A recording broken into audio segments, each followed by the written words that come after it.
그러니까 원고 입장에서는 유류분 변호사 비용을 썼고요. 그 다음에 등기하기 위해서 다른 사람의 취득세까지 본인이 모두 납부했고요. 등기하는 변호사 비용도 납부했고요. 저희가 상속재산 분할 소송을 제기했으니까 상속재산 분할 소송을 방어하는 변호사 비용도 납부했고요. 그 외에 수많은 인지송달료까지 납부하게 된 상황입니다. 비용이란 비용은 다 썼는데 자기 마음대로 되는 게 하나도 없는 상황이 된 거죠. 안녕하십니까 여러분, 상속의 신 우광일 변호사입니다. 이번에는 저희 의뢰인이 유류분 소송을 당했습니다. 그래서 저를 찾아오셨습니다. 제가 사건을 수임하고 기록을 꼼꼼하게 살펴보니까 남은 상속재산이 있는 거예요. 유류분 소송은 유류분액을 그냥 싹 청구하는 게 아니고 유류분 부족액을 청구하는 거라고 수십 번 말씀드렸잖아요.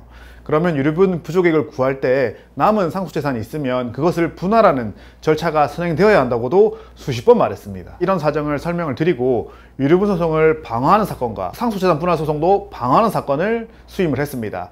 아직 상속재산 분할 사건은 일어나기 전입니다. 그런데 이미 제가 예상을 하고 있었습니다. 그리고 저희 의뢰인이 특별수익자였기에 제가 얘기를 해보니까 남아있는 재산은 자기는 욕심 없다고 말씀을 하시더라고요. 이런 상황에서 제가 유류분 소송에서 이 부분을 지적을 했습니다. 남아있는 상속재산이 있으니까 이걸 나누는 절차부터 진행이 돼야 된다. 그러면 원고는 상속재산을 받을 거고 저희는 이미 특별수익자라서 아마 못 받을 것 같다, 이렇게 말을 했습니다. 제가 이런 지적을 하자 원고 측에서는 그러면 자기들이 상속재산 분할 소송을 제기하고 유류분 소송은 상속재산 분할 판결문이 나올 때까지 멈춰주세요 라는 신청을 하겠다고 했습니다. 그래서 저는 이 사실을 저희 의뢰인에게 말씀드리고 상속재산 분할 소송을 상대편이 제기해서 그 소송 소장이 오는 것을 기다리고 있었습니다.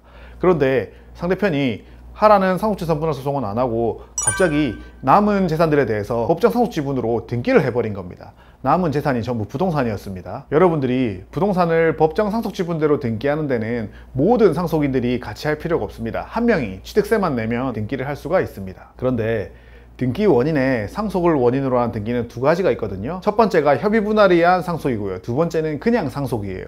등기 원인에 그냥 상속으로 적혀 있으면 이거는 임시적인 겁니다. 그래서 상속재산 분할 소송을 진행한 다음에 실제로 지분 비율이 법정 상속 지분과 다르게 나오게 되면 그 다르게 나온 대로 경정 등기를 하면 그만인 상황이 되는 겁니다. 그런데 상대편 측에서는 상속재산 분할 소송을 하면 추가로 변호사 비용도 들고 여러 가지 비용이 드니까 그런 법정 상속 지분대로 남아있는 부동산을 등기하는 선택을 한 것 같습니다. 결국 상속 등기의 효력을 몰랐던 겁니다. 그리고 다음 기회에 와서는 상속재산 분할 소송은 자기들은 제기할 의사가 없다고 진술했습니다. 그래서 제가 그랬습니다.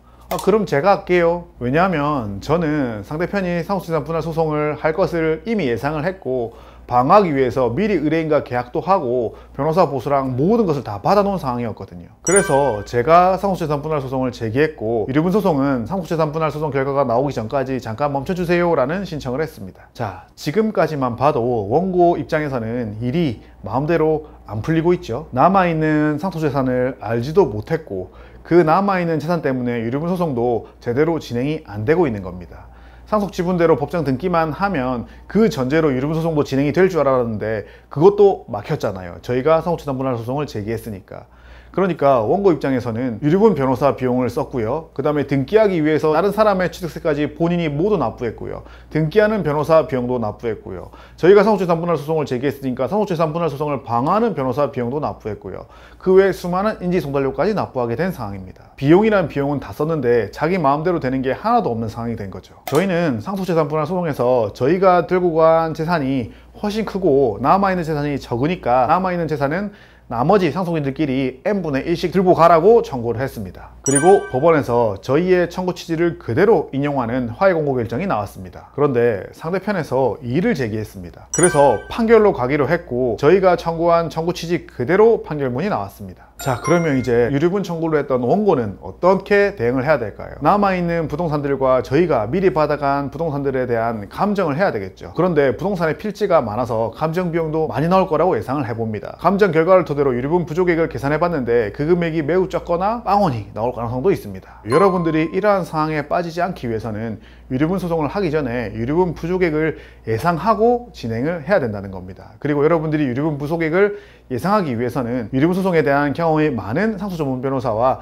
일을 진행하셔야 된다는 겁니다. 제가 말씀드린 사례가 어떤가요? 지금 실제로 일어나고 있는 사건입니다. 유류분 소송은 유류분액 전체를 청구하는 것이 아니라 유류분 부족액을 청구하는 소송이고, 유류분 부족액을 계산하려면 나의 특별수익도 계산해야 되고요, 남아있는 상속재산이 있다면 그 상속재산을 나눠서 내가 받는 상속분이 얼마인지도 계산을 해봐야 된다는 겁니다. 그래서 여러분들이 유류분 소송으로 들어가기 전에 이러한 사정들을 전부 다 고려할 수 있는 변호사와 함께 대략적인 전략을 잘 짜서 소송에 임하시는 것을 강력하게 추천드립니다. 이번 영상은 여기까지 하고 다음에 더욱더 좋은 영상으로 돌아오도록 하겠습니다. 여러분 안녕히 계십시오.